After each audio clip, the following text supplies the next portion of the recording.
Ladies and gentlemen, boys and girls, you're all invited to dinner at Mrs. WEARMOUTH's house.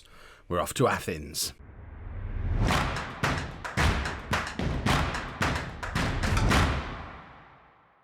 Hello and welcome to part 143 of It's Coming Home. I'm Kevin. Coming up on today's episode, we have our final Europa League group game away against AEK Athens. The team Mark Wearmouth left us to go and play for. He's not going to be playing, he's not in their Europa League squad. But we are going round their house for tea for some of Mrs. Wearmouth's spaghetti bolognese. And then we've also got Huddersfield in the Premier League. Since you were last with me, there's been had the takeover happened in yesterday's episode? I think the takeover happened during yesterday's episode, didn't it? Since the takeover, things have been lovely. Apart from that one defeat to Preston, which kind of puts a dampener on things. I mean, we did beat Arsenal away from home in the following match. So that kind of made up for it a bit. Premier League is looking like this. We're looking very strong in the Premier League. 5th place after 15 games. Just 2 points behind Manchester United in that Champions League spot. Look at the state of that top 4, though, by the way. If we do displace Manchester United, at the halfway point of the season, the top 4 of the Premier League, just 17 years in the future, could be Wolves, Bournemouth, Fulham and Holme. I've never known a Football Manager save go off the rails quite as much as this one has. It's phenomenal. Augustin Kano is the top scorer in the Premier League as well, 11 goals so far this season. Riviere and Candemil are the 2 best players in the Premier League. It's good to be back in the zone where we've got a top scoring striker and our wing backs are both absolutely awesome. It feels like a Kev team again for the first time really, I think probably since the League One days. This really feels like the home team. It's got the home spirit. Riviere's top for assists as well on 8. Kano's top for man of the matches. Everything is feeling good. Everything is going well. And to celebrate, the new board have given me £29 million to spend in the transfer window. I don't even know what I would spend it on. I've not got any plans to spend it at the moment. I probably will go out and try and collect some more Brazilian wonder kids. Look at the state of that. Kano absolutely doing a Mick Powell. I guess there's an argument for a 4th striker. If something happened to Kano, Dragovic or Akamo, Adrio's out on loan. Cheraldini's not really the answer, I don't think. But aside from that, maybe a 4th centre-back would be handy. Maybe a backup right-back. Although Van der Laan's been doing an excellent job deputising when need be this season. So I think the squad's looking pretty good. We're also going to have a look at some of these squad players as well in the first match against AEK Athens because we've already qualified for our Europa League group. The other big news is Liam Thompson. Remember, he signed in the summer. The only way we could get him to sign was with a 50% yearly wage rise. You'll all be delighted to know he has signed a 1-year contract extension, a slight pay rise for now, up to £130,000 a week, making him one of, if not the highest player at the club. But his yearly wage rise is now down to 10% rather than 50%. So we've saved ourselves from financial ruin there. And I think that does have an immediate impact on the projection. The projection is all looking positive again, which is marvellous. So let's... I haven't shown you the Europa League group, have I? That's the other thing to show you. We're top of it. 5 wins from 5. Not conceded a goal yet. AEK Athens, who we play, if they can get a result, have got a strong possibility of coming through with us. Otherwise, Poznan and Lisbon are basically in a second place playoff, assuming we beat AEK Athens as we should. We're also going to have the draw for the first knockout round coming up at the end of the episode as well. So, this is the team we're taking round Mrs. Wearmouth's house for tea. It is very rotated because what's the point in... full disclosure, I just went quick pick, full rotation. It's down here somewhere. Just to have a little look to see what quick pick does for me. So there's probably one I wouldn't have expected to make it into the team, which is Adam Thornton, who came through our own youth team. He came through our youth team like 5 years back. He's been out on loan, played 86 games for Billericay, Tranmere and Colchester. He's never going to be good enough to play for us, but we'll have a look at him today. We've got a lot of our youngsters on the bench as well. The rest of them are all names you're familiar with, but perhaps haven't seen play very often. So in goal, we've got Herrera, our only 4.5-star potential backup goalkeeper now. I was excited when he was a 5-star potential backup. Not so much now he's 4.5-star. But Herrera in goal. A back four of Collins, who we saw a couple of episodes back, the Argentinian centre-back, who is playing at left back once again. Lee and Van der Horst in the middle with Van der Laan at our right back. Thompson playing at the base in the midfield. Thornton and Dobson ahead of him. Manu behind Dragovic and Cheraldini. We're looking for big games from Dobson, Manu and Cheraldini, particularly Dobson and Cheraldini because they're here on loan. We want to decide if we want to make those deals permanent.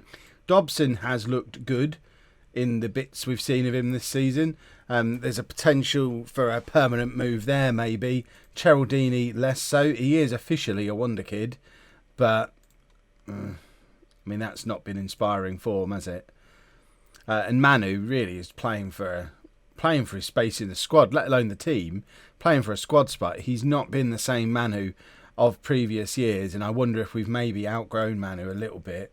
And if we do look at that team report, there is an argument that if we are just looking to completely strengthen, maybe we look to bring in a 4.5 star attacking midfielder, and then one of Manu or Chernyshov would move on. And Chernyshov has been the better of the two this season, although Manu just pips him according to the assistant manager's opinion. So Manu playing for a squad spot. Let's get into the game. Hopefully pick up our 6th win of the group game. I feel like we're making up for some things that you may have dreamt happening in the Europa League in the past. Obviously, this is the first time we've ever qualified for Europe, but some people have got it in their heads that we maybe had a brief European flirtation in a previous season. I don't remember it, but I do feel like if that had been a thing that had happened, this would be a nice way to exercise those demons by going 6 out of 6 in the group stages. So, go out there, carry on from where you finished your last match. We know we're better than AEK Athens because we battered them at our place. That being said, this is the first time we've played such a rotated team in Europe, and the last time we played around and did something silly in Europe, it never happened. Almost acknowledged something that never happened there. Dragovic to Manu. Manu across to Cheraldini. Cheraldini at the second time of asking with less than 5 minutes on the clock. Cheraldini grabs his 2nd goal of the season. It took him 2 attempts, but it doesn't really matter. And even with a rotated team, we are very strong going forward. Manu and Dragovic are 2 very good players for the youngster to be out there playing with, and he's just taken advantage of it. Put us ahead, and I think, as it stands, we're the only team in the competition on 18 points. The only team on 6 from 6 at the moment. Is there any more in there? Athletic Bilbao are the other one, and now we're not. In fact, we still are, because that's been disallowed. But pretty dominant performance in these groups, you would have to think. And if it was a normal competition, you'd be thinking, we've got a chance of winning this. But of course, when that knockout draw happens at the end of the episode, we know that all the 3rd place teams from the Champions League are going to be in there, and that could be some massive teams. So as much as I look at that and think, surely we're good for a run to the semi-finals, a lot of it depends on if we get Real Madrid in the next round or something ridiculous like that. Crazy things can happen in the Europa League, and you can come up against teams far better than the ones who are in the competition right now. I think we could, if this was the competition, I think we could win the whole tournament. I think that would be a real long shot with some of the teams that are likely to be joining us. But let's worry about that if and when it happens. For now, let's focus on beating AEK Athens and Mark WEARMOUTH, who presumably was hanging out with us pre-match. I mean, if it hadn't been for him, we could have gone out of business not long after we hit the Premier League. We needed the Mark WEARMOUTH money back then. Guard against complacency. And he probably could have played for us for another year or two. Obviously, he's shown by the fact he's gone and had a reasonably successful career at AEK Athens. It's not, I mean, he is out of their Europa League squad now, but he's played 3.5 seasons for them fairly regularly, despite us breaking him in Mick Powell's testimonial match as well. So it's not as if he was a really poor player. I mean, for example, if he was still here, he'd be in the team today ahead of Collins, while we give Candemill a rest. But obviously he's not here, and he's not in their team either. Right, let's have a look at some more of these youngsters. So, who shall we take off? Thompson is on 65. We need to look at players who might be playing in the league soon and get them off. So, we've got Darren McCachran, who is another one who's come through our youth team.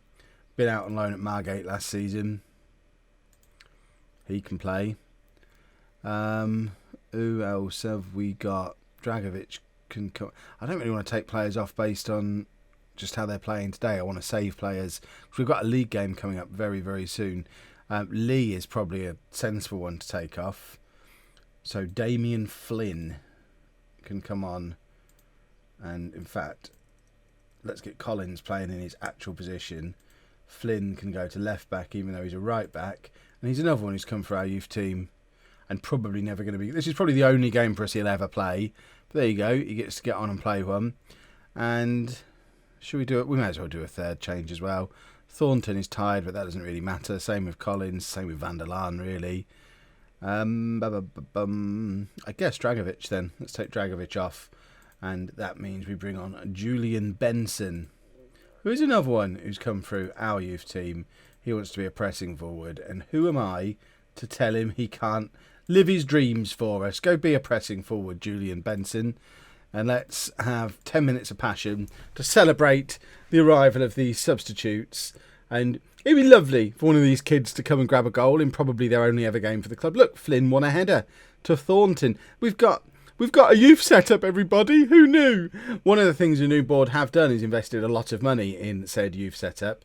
So for those of you who are on the Patreon and still waiting for a player, or maybe ready for a re-roll because your player that you've had previously is retired, the youth setup is likely to take a step or two forward in the coming seasons, because we've upgraded the facilities, we've upgraded the youth network, we've upgraded junior coaching. I'm expecting a bump in quality of our youth system, so we can get to the point where we start churning out the likes of Dean Morris and Mick Powell and Lerick Fernandez and David Sawinski and some of these players who came for our youth team and played a lot of games for us, and then that conveyor belt kind of stopped. We want to get the conveyor belt up and running again. We advanced too quickly for our own youth system, but now the youth system is catching up. We have picked up the win. We do finish top of the group. So now we're going to go and play Huddersfield in the league.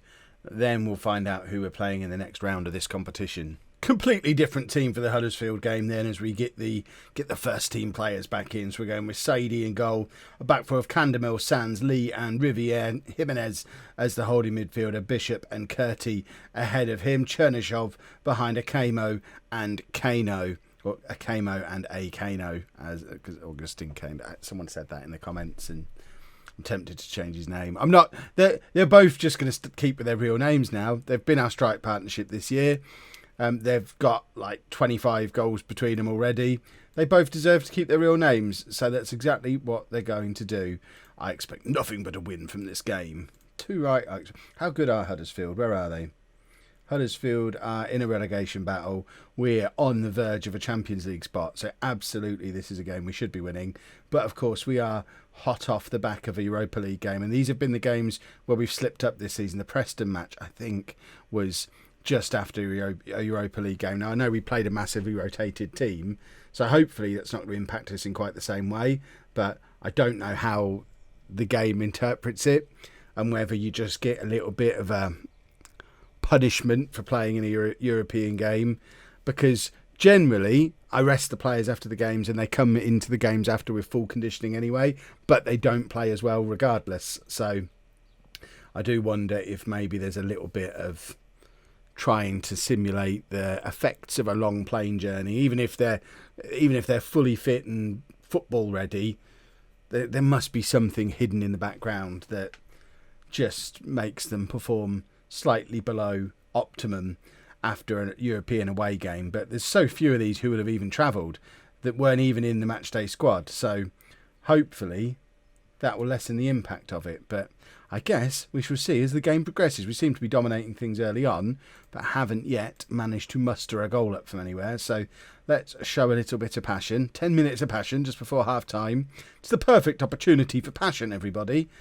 Everybody on the bench, I think, played in the game midweek. So theoretically, we're better off with the players that are on the pitch than making any changes.